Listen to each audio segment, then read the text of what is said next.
अब महादेव जी यहां पर कथा आरंभ करने वाले। महादेव जी ने कहा एक बात और, इस कथा में निद्रा रानी भक्त की परीक्षा लेने आती है। निद्रा रानी यानी नींद। तो आप ध्यान से सुनिएगा। माता ने कहा ठीक है। फिर भी महादेव जी ने कहा एक काम करते हैं, क्योंकि मेरा भरोसा नहीं, मैं कथा करते करते नेत्र बंद कर लूं और नेत्र बंद करके कथा सुनाऊं, मुझे तो पता नहीं चलेगा आप जग रहे हैं कि सो रहे हैं। तो एक काम करिएगा, आप बार बार बीच में स्वामी स्वामी कहते रहिएगा। ये माताओं बहनों को पता होगा अच्छे से, क्योंकि जो व्रत इत्यादि रखते हैं तो कहानियां सुनाते हैं ना, तो बार बार बीच में हुंकारा भरते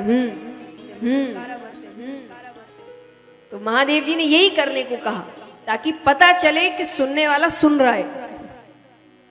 तो उन्होंने कहा ठीक है।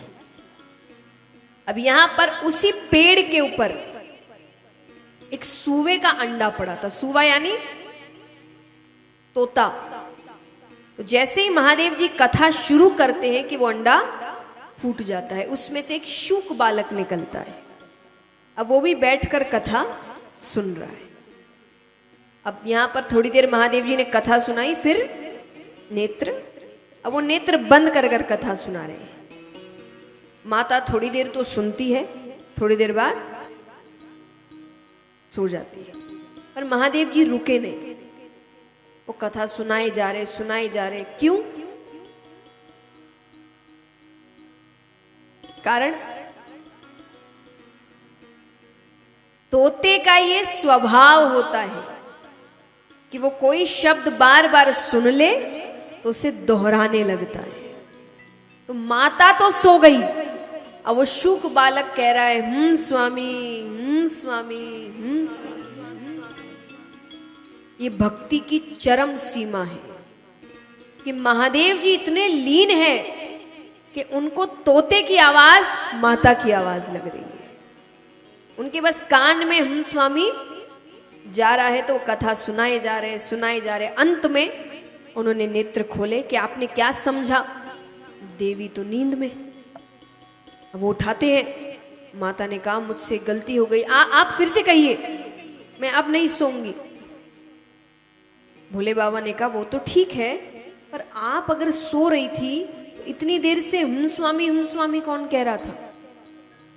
इधर उधर देखते हैं, ध्यान ऊपर जाता है तो वो शुक बालक दिखता है।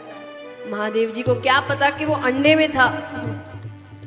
अब आगे आगे वो शुक बालक, पीछे पीछे हाथ में त्रिशूल लेकर महादेव जी। उनको लग रहा है कि इसने चोरी से कथा सुनी है।